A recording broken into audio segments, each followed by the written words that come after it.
ウィスカーウッド。雨降る中目の前で仲間にエレベーターを発信されイライラしながらも順調に研究も進め発展した我らがネッツ。不足していた街灯も大量生産に成功し糸の生産も開始。さあ今回も開拓頑張ってくぞー。まずは食堂2階のシャワーが完成したので水道管を接続。飯食って風呂の動線を確保。鈴鉱石の採掘場は遠い。時間を止めてネズミをつまみ上げ強制出社だー。朝起きて家から出ると瞬時に職場に到着し業務が始まる地獄。ザ・ワールド。そして時は動き出す。毎日スタンド出すのは大変だから、なんとか改善したいね。はよ列車欲しい。城建設予定地の掘削が終わり、露天掘り現場へも増員しました。コメント欄で教えてもらった話だと、かなり深く掘れば鈴鉱石とかも出てくるらしいぜ。でお城建設予定地は空いた穴ぼこを埋める作業中。まあ建設には多分3000程度の丸太と切り石が必要だと思ってるのですぐには建設に入れなさそう。もうすぐ次のティア研究しそうだし、終わった後の参道の変化とかもありそう。今やることじゃねえな。残ってたコンベヤーベルト上の鉱物が流れ切ったのでコンベヤーを撤去じゃー。今までご苦労様でした。島裏側のサザンクロストンネル出口を飾ろうとして、やめたのず。だからなんだよ。どんなデザインにするか未だ迷走中。採掘が順調に進み鈴鉱石がコンベヤーに投入されると思う。これ溶鉱炉の倉庫まで繋いだ方がよくね？と、コンベヤーに投入前にちゃんと考えとけよ。トリマ倉庫にお取り寄せ設定。その場しのぎ。ふと燻製所が目に入ったので、一見レシピを魚の串焼きに変更して増産。5センチ低そうなところに燻製所自体も増築。糸の生産ライン詰まっちょる。糸かなし。糸だけにか？皆まで言わないで、なんだか恥ずかしくなってきた。こうしてベルトの高さ設置ミスが発覚した。せっかく作ってくれたのにすまぬ。コンベヤーは再利用できるのに、糸は虚空へと消える悲しき定め。オーライ。今度は慎重に再設置した。そしてラインの稼働を確認してると、研究が終わり、火ばさみのレシピがアンロック。鬱陶しい。今はラインが正常かを先に確認させて。今度はちゃんと倉庫まで自動で流れたようだな。一安心。で研究の方はティア1最後となった聖堂の釘。これが終わったら聖堂が必要になるティア2の世界だ。てなわけで至急聖堂の原料の一つ鈴鉱石が必要だ。残業して掘ってくれ。などと気軽に残業指示出したけど、そのせいで夕食の送り迎えが必要になったけん。レイムさんアホな子なの？残業でも夕食は食べるのすっかり失念してたよ。朝だけでも面倒なのに夕食後に送り返すとか大変だからさすがに残業はなしだな。無駄に余った賛同、残業させたい。ギリギリまでネズミを酷使させたい悪徳領主。はい今日も強制出社です。この島には残業はあっても休暇は存在しない。私も毎日ネズミを掴んで運ばにゃならん。地味に辛いなこれ。オラー輸送ハブ、仕事が遅いぞ。配送要求が多すぎでパンクしとる。そもそも輸送ハブと輸送場所が離れすぎなのも問題なのかと思い、こちらに立てまし。初期に作った収納の撤去とか同時にやってるから、どうしても業務過多になっちまう。鈴採掘現場に石専用の倉庫が完成。今は見えてる表面の鉱石を削ってるが、がっつり掘るなら石も出るのでここに保管し埋め立て予定。そしてここで思い出す、鈴鉱石工業区まで専用コンベア敷こうとしてたことを。おい。それではここに鈴専用の投入口を設置。で既存のラインは崩さずその上に重ねることで、足場となる丸太を節約。既存のラインをそのまま工業区繋げばもっと節約できるだろ。鈴と銅以外は流したくないの。ほぼ意味ないけど二段重ねしたいレイムであった。で流れた鈴と銅は溶鉱炉前の倉庫に搬入と。丸太搬入ラインの上に重ねてこちらも二段重ね。水道管とかあるからこれは避けて調整しましょ。こんな感じになりそうろー。ほぼ鈴と銅しかない島なのに分別する無駄の極み。いいじゃん二段重ねかっこいいし。適当だな。サザンクロストンネルの天井を一マス掘る工事を開始だー。天井部分にコンベアや配管をする予定。お前、暇そうやなー。強制に運び業務、少しは輸送ハブの作業が減るかな？溶鉱炉が即日使えないだけの量の鈴が用意できたので、この島を平らにするように採掘範囲を指示。平らにし終わったら露天掘りかな？そして出港直前まで徴税線をガン無視してたら、研究完了、聖堂の釘のレシピをゲット。これ何に使うん？知らん。博士、ティア2の研究を開始するのだ。列車に肥料に大型倉庫、欲しいもんがいっぱいだぜ。蒸気ボイラーも欲しいね。さらば私の地金ちゃん14本。補給線全部追い返してるので、マックス納税でもお安く済みました。みんな夕飯の時間だよー。賛同余ってても夕飯時にはめんどいと文句言いつつも迎えに来る、心根は優しいレイムさん。そして移民を月中してたら補給物資ガチャ来たー。前回設計図が出た。これはガチャ回さざるを得ない。公開確率は 50%、現在ガチャ石は21個、どうなるかな？若干レアっぽいワールドボーナスで採掘 30% 向上が出たけど、これ3日間だけなんよね。高級的ならゲットだけど3日は微妙。ぐぬぬ設計図が出ない。この景品表示法違反が基本無料ガチャで文句言うなよ。アプリが有料なら規制対象です。でどうするクレイマー、6回回して出る気配なしだぞ。こりゃ当たりの流れ来てないねー。今回は鉄の延べ棒で撤退じゃ。ありもしないガチャの流れ理論を語る。これがガチャ廃人さんのあるあるです。良い子は真似するなよ。夜中にこっそり盛り土の職場を移動。採掘で出た石の廃棄をやってもらいます。島流し。夜はお家に帰れるよ。賛同マークス。該当の在庫も潤沢になり、多少無理させても賛同も余裕になってきた。アップできたー。ここからはバージョン 0.6.175.0 でお送りいたします。一部施設がミラーリング対応され入り口を反転できるように、あと CPU 効率大幅向上。さらなる島の拡大に期待が持てるぜ。燃料が過剰生産なので一部施設を停止。古いわけの塔の生産量が多そう。無事糸の在庫も溜まってきた。そろそろ布の生産を始めるぞ。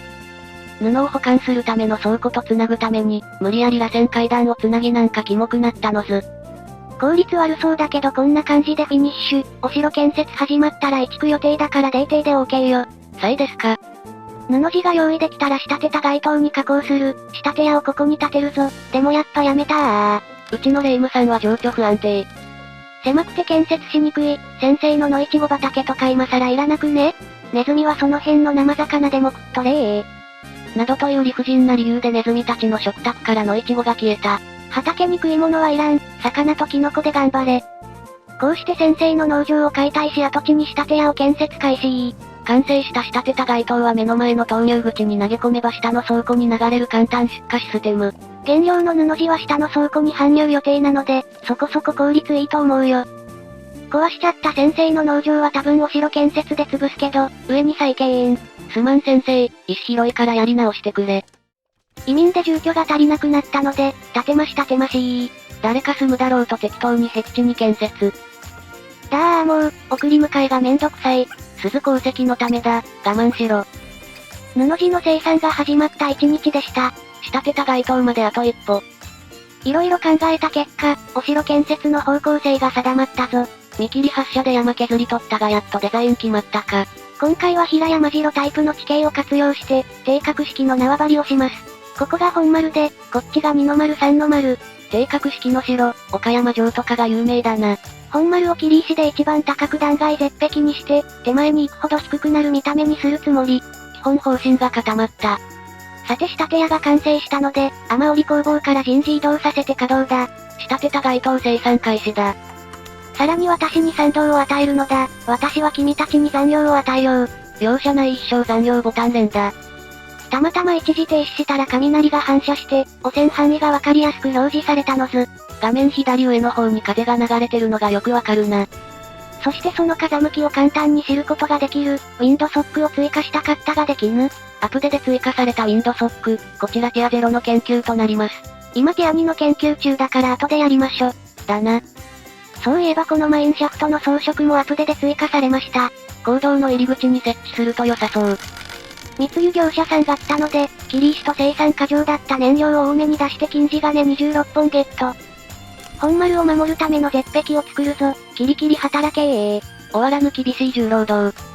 徴税人が来た。密輸業者から受け取った金の匂いを嗅ぎつけたか。普通に定期の徴税です。満額払っても密輸の半分程度でまた金余り状態だぜ。お楽しみの補給物資ガチャだー。先ほどぶりですウィンドソックさん。今更ティア0の設計図なんていらないよ。自力でやってもすぐできる。おっとまたお会いしましたねウィンドソックさん。小屋ガチャ石無駄になる流れ、肥料と鈴鉱石でフィニッシュだ。ウィンドソックさん邪魔。送り迎えがめんどくさい。お前ら近くに住め。なお前回のアップデで家が建った状態でアップグレードできるようになったので、試すため板製で建設。誰だ肥料保管用の倉庫が他のものでいっぱいじゃないか。そして間違えて肥料以外全てを OK の設定にしてしまう。これがうちのレイムさんだ。鈴鉱石採掘担当の送り迎えがめんどくて放置して見守ってみたけど、帰り送らなくてもご飯とシャワーギリ行けてたけん。遠いとアラートこそ出されちまうが意外となんとかなるもんだ。今日もサンドーマーックス。魚の串焼きがこの島のネズミのささやかな幸せ。仕立てた街灯も出回り始めたから、さらに賛同アップであります。サザンクロストンネルの天井拡張工事の進捗状況。そういややってたな。横方向がもうすぐ終わりで縦方向が始まった。とんがり山正面の採掘現場を見直ししました。島をつなぐ埋め立て自体は終わったが、今度は山が歪になったので整地中。本丸の絶壁を作るために、盛り土。絶対に城の背面からは登らせないという匠のこだわり。板の家を、切り石21個使ってアップグレード。なおこの方法だと板を余分に使う、板21枚が無駄になった。そんな切り石の在庫が倉庫を圧迫してたので、城壁先行して作ろうとしてやめたのず。おい。埋め立て予定地の隣は切り石をけんのよ。そんなルールあったのな。埋め立てせず切り石で埋めてもよかったけど、そこはなんか埋めたい、盛り土担当よ作業を急ぐのだ。足場を作って作業をせかす。城建設のため切り石節約、普通の街灯の在庫を出して地金マックスゲット。そしてこのタイミングでついにティア2の研究が完了。お久しぶりです、ウィンドソックさん。板13枚で終わるこいつをサクッと倒すよ。さっきの家のアップグレで浪費した分より少ないぜ。それは忘れて。で2件目のアップグレ前に研究秒で終わった。さてティア2の研究開始、冬に備えて蒸気ボイラーが欲しい。だが前提条件航路が足りない。じゃあお先に航路の研究と参りましょ。今年の冬は暖かく過ごせるかな？夜中にこっそり掘削指示。重労働が増えるね、やったね。ウィンドソックさんの、おなーりー。風の方向に四角いのが動いた。さすがウィンドソックさんだぜ。でも波しぶきで風向きわかるからぶっちゃけいらんのや。ウィンドソックさん所詮ただのお飾りだった。百花金余りじゃー、満額くらえでも大量に魚も押し付ける、うちのレイムさんはドケチだ。4匹月中。島民が222匹のゾロ目になって1日が終了。今日もサンドーマーックス、我をあがめよ立てまつれよ。残業の神とか言われてそう。それは悪口では？それでは君たちの賛同に答えよう。徴税人に魚を押し付け倉庫を開けて残業連打で魚を乱獲。上の甘の収穫が遅かったので農場増築。でも栽培速度が上がればその分肥力度が落ちそう。昨日受け取れなかった補給物資ガチャは、5回回して肥料と鉄。設計図の反応なし。キノコ丸中トン兵よ、キノコの在庫が少ないぞ。魚の串焼き作るのに使うのに心もとない。確認したらキノコ生で食ってた。生で食うなら魚を食え。この度食品衛生法による指導により、生食でのキノコの提供を禁止いたします。でも魚は生で食わせる悪徳領主。ってあれれ？結構前のアプデで書かれてた食堂貯蔵量アップ、これ手動でやるもんだったのか。なんてこった。畜生、残業だー。残業心がお怒りじゃ。こうして荒神となった残業心のうっかり見落としからの逆ギレは天才となり、地上は残業地獄となった。キリキリ働けー。結果賛同フル回復とはいかず、残業123匹、綺麗に123を並べる神の見業であった。今日はコンベアー周りの再構築。地道な改良を重ね最善を求める。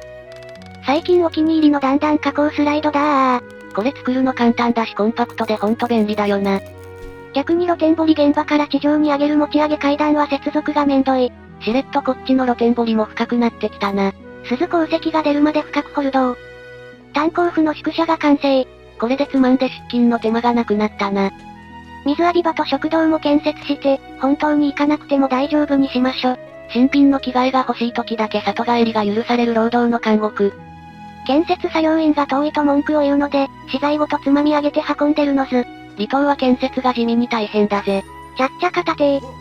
持ち上げコンベアーの動作確認をしてたら、航路の研究が完了。お次は念願の蒸気機関。季節は秋、冬にギリ間に合うか？食堂が完成してたので動きに定評のある FE を割り当て。FE は俊敏だから食料運搬にうってつけだぜ。FE は一匹狼でもあるので、食堂隣に丸太小屋の一軒家の社宅を用意。丸太5本で作れるから建設も楽。丸太小屋はミラー対応の施設なので反転もお試し。対応施設かどうかはアイコンの丸で確認できるぜ。さあ鈴鉱石の採掘に勤しめなんだかんだでここもそれなりの速度で掘られてる。さてフィーの引っ越し前の一軒家を買いたいと。収納の上に建てちゃったから地味に整理の邪魔だったんだよな。なかなかここが片付かん。本丸の盛り土工事が父として進んでおらん。作業現場を整備した。今日から本気出すぞー。盛り土を移動させサクッと増員。建設作業員が暇そうだったので高炉の建設を開始。鉄の延べ棒を精錬する施設。でも鉄鉱石がないからまだ何もできない。てか今使ってる聖堂すら倉庫いっぱいで、コンベア集まる一歩手前だよ。まあこれは研究してるうちになくなると思うぜ。お城建設のために1000以上切り石用意してたら、密輸業者が本気出してきたけん。まさかの金地金44本、こっちの持ってる資材の量で業者の持ってくる量も変わるのかもな。切り石倉庫の整理ついでに、本丸の縄張りを確認するため切り石設置。なお下に配管やコンベアを通せるように床を上げて作るつもり。じゃあ本丸はさらに高い位置が床面になるから、そこそこでかい建物になりそうだな。こっそり費用を足して急行させてたのうち、費用度が 200% まで上がったけど元の 58% が上がらない。右のパーセントが自然回復の最大値だったか？こっちなんて 10% しかないのに上がらないのは辛い。費用上げて追加検証しましょ。あっという間にもりもり増える費用度を眺める日々。だが自然回復の最大値は一向に増えない。そして費用じゃ最大値増えないのかなとか思ってたら増えて困惑するのず。もうほんと意味わからんなこの世界の農業。育てるだけなら適当でいいけどなんかもやる。私の魚と黄金をくらえ魚線と黄金28でマックス納税。補給物資ガチャは設計図が出なさそうなので鉄と肥料もらいました。今は肥料を色々試したい気分。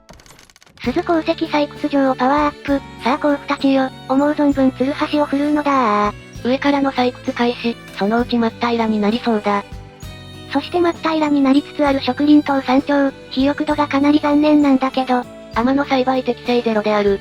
タイル選択時は肥沃最大 44% 表示なのに、いざ囲むと 29% だしどうしたもんか。